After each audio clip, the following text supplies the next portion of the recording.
Assalamualaikum warahmatullahi wabarakatuh. Hari ini kita belajar tentang asuhan keperawatan gawat daruratan pasien dengan trauma torak.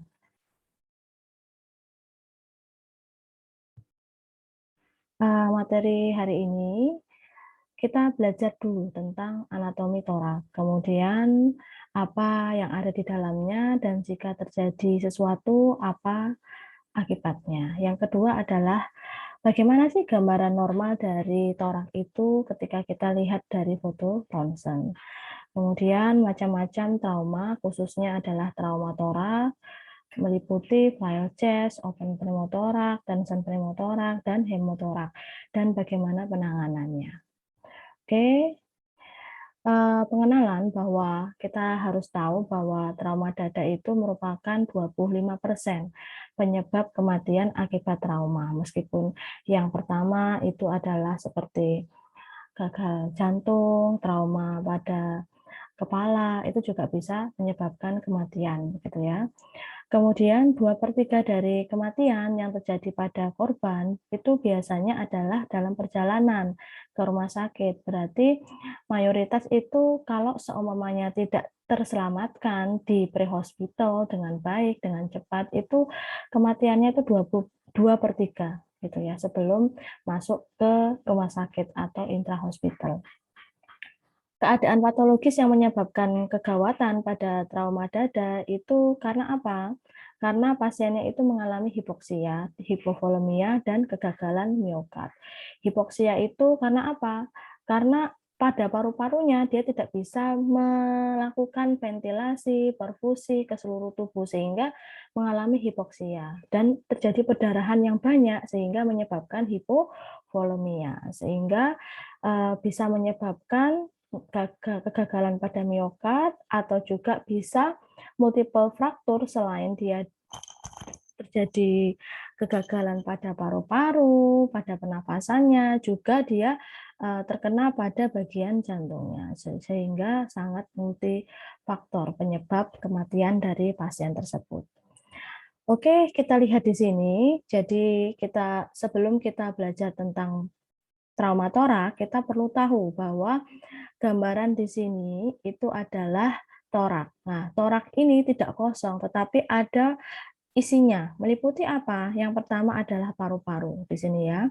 Paru-paru baik kanan dan kiri, kemudian ada pleuranya, kemudian di tengah-tengah ada jantung. Jantung ini menghadap ke kiri, jadi menjorok ke kiri. Nah, di sini selain jantung lah, ini dia yang takut berbahayanya adalah ketika ada trauma torak dengan menembus pada pembuluh darah besar. Pembuluh darah besarnya siapa? Nah, ini dia. Aorta, vena cava superior, vena cava inferior. Ini dia ya. Vena cava superior, vena cava inferior, di sini ada aorta ke seluruh tubuh, ataupun juga pada pembuluh darah menuju ke paru-paru. Nah, ini dia rawan sekali kalau seumpamanya terjadi trauma dada sehingga menembus ke bagian pembuluh darah besar ini, pembuluh besar ini. Ya, oke. Kita lihat di sini. Untuk foto ronsen terkait dengan dada yang normalnya adalah seperti ini ya. Oke. Oke, kita lihat dulu tentang trauma torak. Trauma torak itu dibagi menjadi dua, yaitu trauma dada tumpul dan trauma tembus. Kalau trauma dada tumpul itu sebutannya adalah blunt chest trauma. Kalau tembus itu adalah penetrasi chest trauma. Berarti ada yang tembus atau masuk ke dalam dada pasien. Oke. Terus penanganannya apa? Terkait dengan emergensi dan resusitasinya, yang pertama tetap kita harus lihat airway, breathing, circulation. Jadi adakah sumbatan jalan nafas pada pasiennya? Kalau semuanya ada perdarahan, berarti kita penanganan perdarahannya. Dan setelah itu ada penyertanya lah, kita juga melakukan action di situ. Oke. Dari mekanisme kejadian ya terkait dengan trauma dada tumpul itu bisa terjadi karena apa? Benturan langsung atau cedera deselerasi atau akibat tekanan. Nah, sehingga menyebabkan dada itu mengalami trauma. Hati-hati ketika pasien itu kita temukan di IGD, kemudian ada trauma pada skapula, terus kemudian sternum dan beberapa kosta yang terkena. Lah, ini takutnya ini adalah apa? Dia mengalami multi trauma yang sangat kuat. Nah, jadi kita perlu tahu dulu ketika kita eksplor di situ, hati-hati pada pasien ditemukan seperti ini ya. Nah, itu lawan sekali apa namanya ada multitrauma sehingga mungkin menyebabkan terjadinya perdarahan hebat pada torak pasien begitu.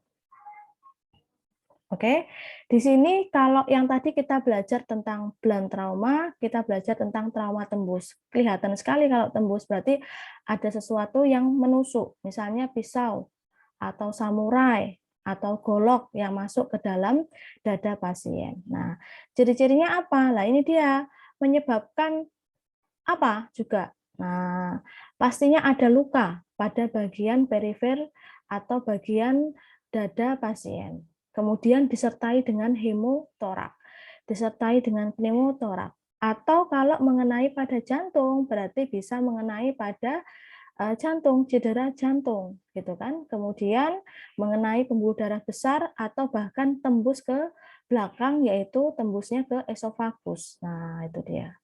Hati-hati untuk trauma tembus. Ini dia contohnya adalah untuk trauma tembus ya. Dia. Nah, ini dia. Oke. 6 hal ya yang kita perlu tahu bahwa ini bisa menyebabkan kematian pada pasien, itu kasusnya adalah obstruksi pada jalan nafas.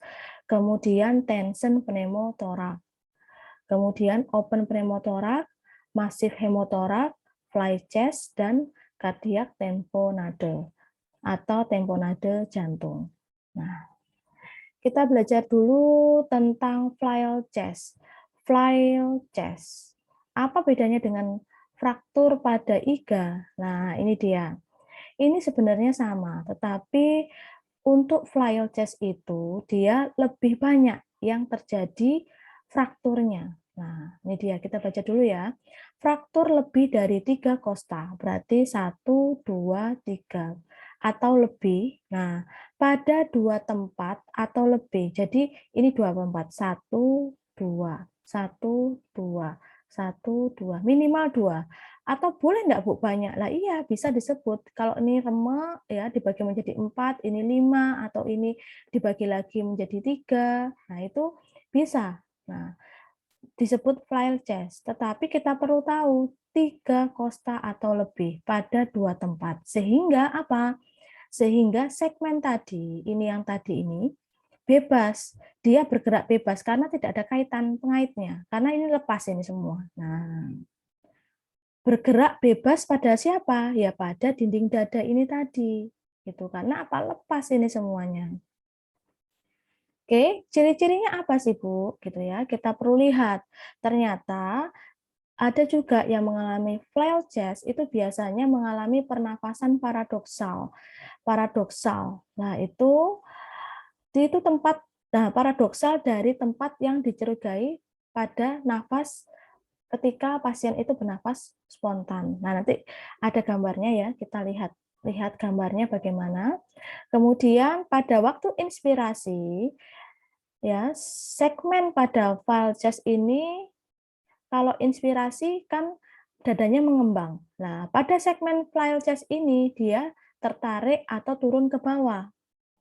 Kalau pada waktu ekspirasi atau ekshalasi itu dadanya kan ketika kita bernafas mengembang, ekspirasi mengempis. Nah, kalau ini yang flail chest-nya tadi, yang segmen bebasnya tadi, dia akan menonjol ke arah keluar.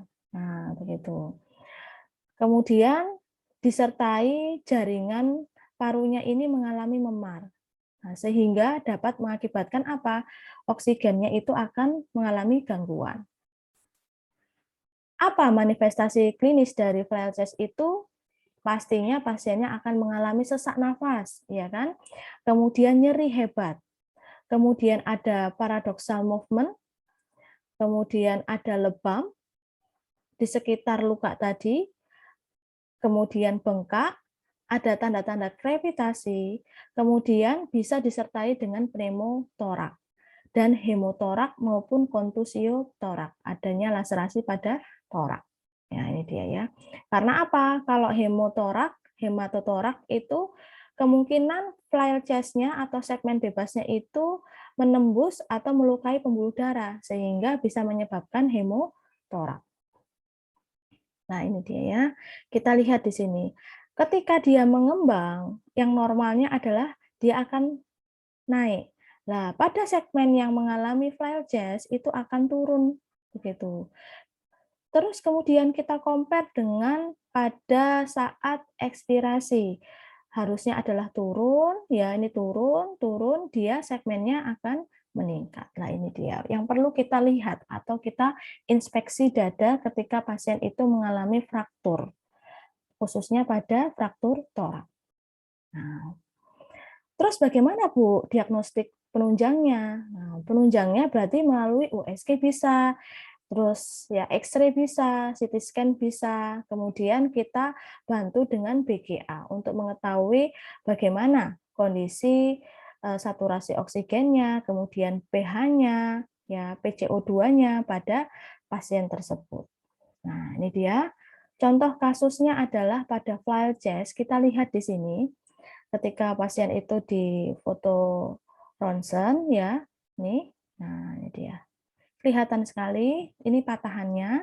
Kemudian ini juga mengalami patahan pada klavikula, kemudian pada segmen kanan dan kiri juga terluka dan di sini ada kontusio pada pulmonale. Berarti ada luka pada pulmonalnya. Nah, ini dia, ini kelihatan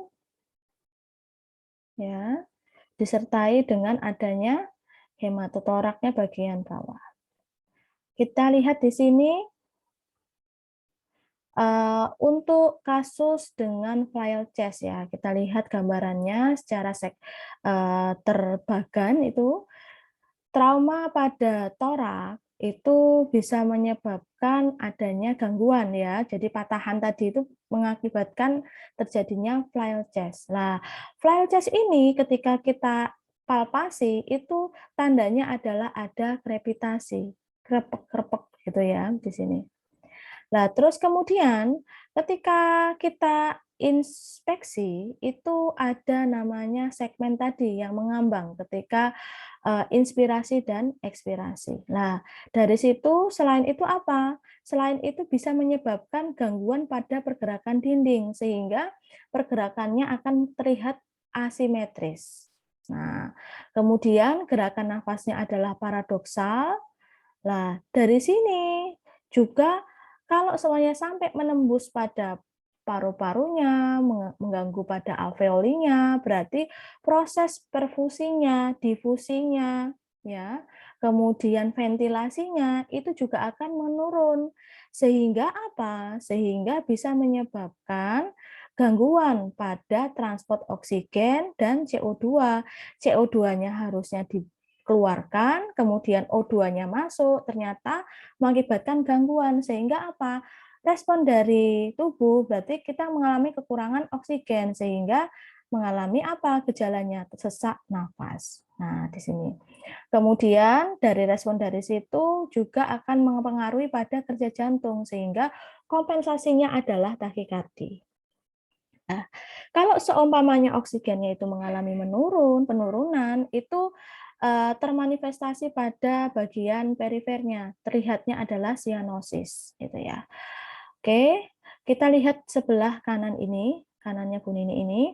Saat inspirasi, rongga dada itu ada mengembang. Nah, terus kemudian ada gerakan fragmen kosta yang patah sehingga apa?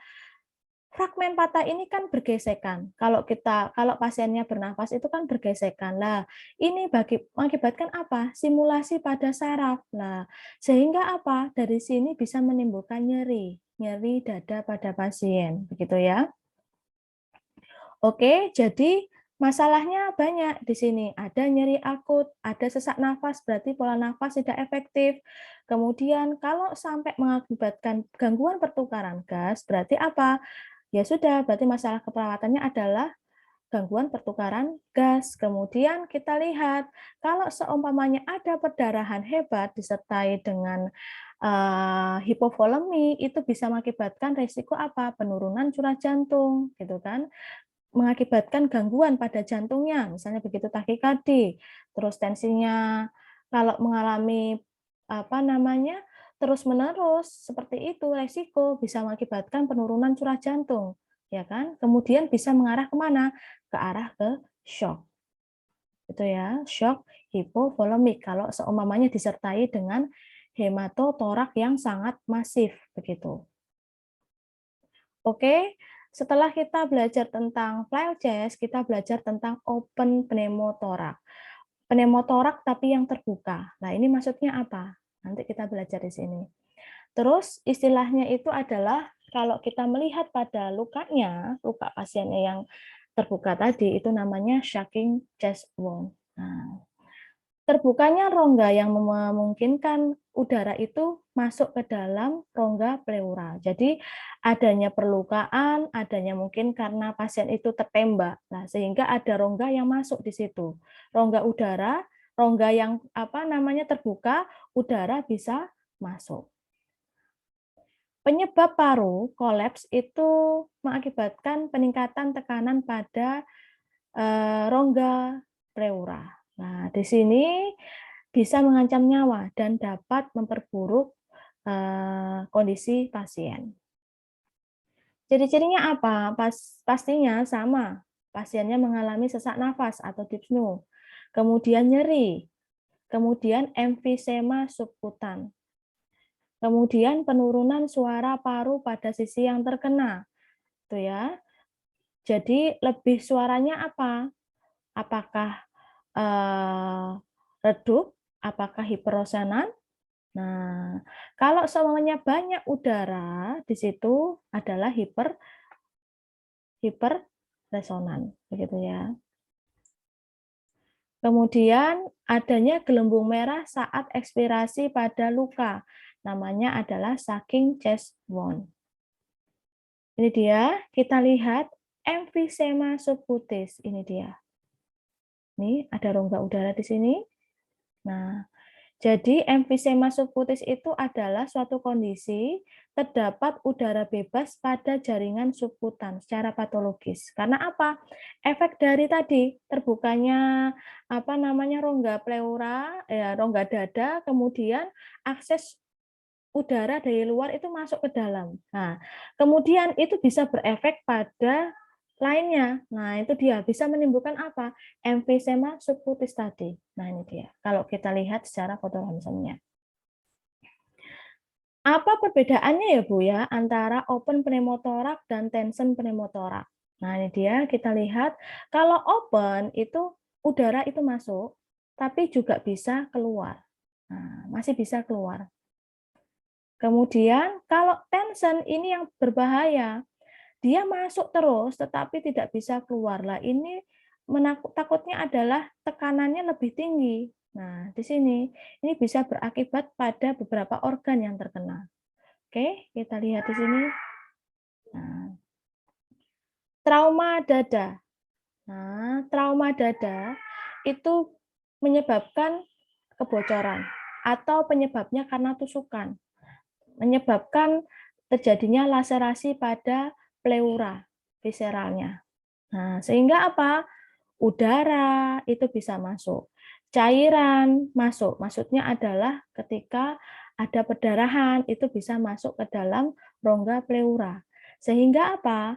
Rongga pada pleura itu akan meningkat volumenya. Nah, efeknya apa? Ini akan mengganggu pada proses fungsi pernafasan pasien. Nah, menyebabkan apa? Menyebabkan distres pernafasan, gangguan pertukaran gas, dan penekanan pada struktur mediasional. Nah, ini dia ya. Karena di dalam rongga itu tidak hanya ada paru, juga ada pembuluh darah, ya kan? Ada trachea, ada jantung, dan lain sebagainya. Oke. Apa sih tata laksana dari open pneumotorak? Tetap sama ya, ketika pasien itu masih ada nafasnya dan nadinya masih ada, airway breathing circulation dengan kontrol spinal. Ya. Kemudian beri oksigenasi dengan aliran oksigen yang tinggi. Kemudian kita perlu cek auskultasi paru pasien pada sisi yang cedera, kemudian pasang occlusive dressing pada luka. Kemudian kita perlu monitor irama jantungnya pasien, pasang IV line dan sampel darah, dan monitor adanya tension pneumotoraks. Ini dia. Untuk penanganan pneumotoraks apa yang perlu kita lakukan ya? Jadi kita perlu lakukan adalah dengan pemasangan occlusive dressing 3 sisi. Nah, setelah itu kita agendakan untuk pemasangan chest tube ya, untuk mengurangi adanya perdarahan. Misalnya ada perdarahan pada dada pasien. Kemudian udaranya juga kita perlu keluarkan. Oke. Ini dia occlusive dressing-nya. Nih, kasa 3 sisi, tapi ada celahnya. Nah, ini dia. Tujuannya apa? Untuk mencegah udara itu masuk, dan ketika keluar, ketika ekspirasi, udara yang di dalam rongga itu bisa keluar. Begitu. Sehingga ini akan mengurangi tekanan pada pleura pasien. Oke. Kalau yang open itu tadi kita lihat rongganya udara bisa keluar masuk. Kalau tension pneumotoraks hanya bisa masuk, tidak bisa keluar, gitu ya. Nah, kemudian dari situ akan berdampak pada apa? Kolaps pada sisi yang cedera. Berarti paru-parunya mengembang, lama-lama dia akan menyusut sehingga bisa mengakibatkan kolaps pada paru-paru. Nah, di sini juga akan berakibat pada apa? Pada tekanan mediastinumnya dan paru lainnya, karena ada pergeseran, begitu ya, karena tekanannya tinggi di bagian sisi yang sakit. Kemudian pembuluh darah juga akan berefek, khususnya pembuluh darah besar seperti aorta, begitu. Tandanya apa sih untuk tension pneumotoraks? Sesak nafas yang berat, gelisah, cemas, ya kan? Suara nafas yang hilang pada sisi yang terkena. Kemudian RR-nya meningkat, nadinya meningkat, pasiennya pucat, terlihat pucat, kemudian ekstremitasnya pucat, kemudian penggunaan otot bantu nafas. Kemudian distensi pada vena jugularis. Kemudian kita lihat untuk pulse pressure-nya menyempit, hipotensi. Nah, ini hati-hati, tandanya bisa mengakibatkan ke arah shock. Dan yang paling khas itu untuk tension pneumotoraks itu ada deviasi pada trachea. Oke. Nah, ini dia. Kita lihat di sini, yang mas sakit yang mana? Yang sini atau yang sini? Nah, kalau kita lihat itu adalah yang sini. Karena apa? Karena ini sudah mengalami pergeseran, ya. Jantungnya, pembuluh darah besarnya juga mengalami pergeseran, kemudian trakeanya ini mengalami deviasi trakea. Oke. Pasiennya mengalami multiple trauma ya. Selain itu dia juga mengalami apa? Adanya flying chest di sini. Oke. Nah, terus Bu, apa yang perlu kita lakukan? Berarti ini akan berbeda actionnya antara tension pneumotoraks dengan open pneumotoraks. Kalau open pneumotoraks kita berikan occlusive dressing. Kalau tension pneumotoraks kita berikan apa? Needle dekompresi atau needle thoracocentesis. Nah, itu dia. Untuk pelakuannya tetap ABC, stabilisasi untuk spinalnya, oksigennya tinggi ya, kemudian tangani shocknya, pasang IV line, ya kan, 2 kalau perlu. Kemudian jika ada open pneumotoraks, berarti harus ditutup lukanya. Needle dekompresi ini adalah untuk perlakuan tension pneumotoraks. Nah, ini dia. Kita lihat bahwa tension pneumotoraks itu merupakan hal yang bisa mengakibatkan nyawa pasien itu melayang. Nah, itu ya. Karena apa ya? Di situ udara yang masuk ke dalam pleura, kapasitas pleura itu tidak bisa keluar. Sehingga menyebabkan apa? Menyebabkan kolaps pada paru-paru. Dan dari situ tekanan terlalu tinggi itu bisa menyebabkan adanya apa? Adanya pergeseran pada jantung tadi. Ini dia. Ke arah yang sehat. Nah, ya. Oke ya. Di sini tanda-tandanya apa? Shock, kemudian dyspnea, kemudian adanya nyeri, adanya central cyanosis. Kemudian kita lihat adanya pergerakan pada trakea, kemudian deviasi trakea dan jantung. Ya, langkah-langkahnya ini nanti akan diajarkan ketika praktek. Oke, kita perlu lihat kok pasiennya tiba-tiba shock ya ketika masuk ke IGD. Nah, kita perlu tahu apakah suara nafasnya itu menurun. Nah, kalau menurun, kita perlu cek adanya perkusi dengan cara perkusi. Nah, perkusinya kita lihat antara kanan sama kiri. Kalau redup salah satunya, lah ini kemungkinan dia ada hematorak masif. Nah, kalau ketika kita perkusi pada area yang sakit ternyata ada hiperresonan, berarti kita curiga ada tension pneumotorak, nah ini dia ya, tension pneumotorak atau open pneumotorak. Tapi kita lihat kalau open pneumotorak kita bisa kelihatan apa? Saking chest wound-nya. Nah, kalau tension pneumotorak kita bisa melihat dari mana? Adanya distensi pada vena jugularnya. Kemudian ada trakeanya mengalami apa? Deviasi. Itu ya. Jadi perbedaannya seperti itu kalau kita melihat secara inspeksi, palpasi ya dan perkusi. Kemudian kalau shock tanpa adanya penurunan suara nafas, nah itu kemungkinan bisa mengalami kemana? Ke cardiac tamponade. Nah itu dia ya. Kita lihat adanya distensi pada venanya, jugularnya, ada muffled heart sound, kemudian ada narrow pulse pressure, ya. Kemudian ada perubahan pada sistoliknya ketika dilakukan tensi ketika apa? Saat inspirasi. Oke, kita lanjut ke hematotorak. Oke, di sini ya. Hematotorak ini dia terisi apa? Hema. Berarti darah. Darahnya di mana? Di paru-paru. Jadi paru-parunya ini terisi oleh darah. Nah, karena apa? Biasanya penyebabnya karena pembuluh darahnya itu terkoyak di bagian dada sehingga adanya perdarahan hebat di situ. Jumlah darah meningkat itu juga bisa mengakibatkan apa? Menekan jantung, menekan pembuluh darah lainnya, menekan paru. Nah, itu ya, hati-hati kalau seperti ini. Setiap paru dapat menampung 1,5 liter darah. Ini dia. Ini adalah hematotoraknya. Ya. Ini kelihatan sekali antara yang normal dan tidak normal. Ciri-cirinya apa? Pasien kalau semuanya mengalami trauma, apalagi akut, itu pasti akan mengalami kecemasan dan gelisah. Kalau torak itu bisa berakibat pada apa? RR-nya pasti akan meningkat, tuh kan? Tachipnu. Nah, disertai dengan apa? Kalau perdarahan yang sangat hebat, takutnya disertai dengan tanda-tanda shock hipovolemik. Sputumnya berbusa dan berdarah, merah warnanya. Kemudian suara paru menurun, khususnya adalah di mana? Di bagian yang mengalami hematotorak tadi. Takikardi, kemudian vena jugularisnya akan kelihatan flat.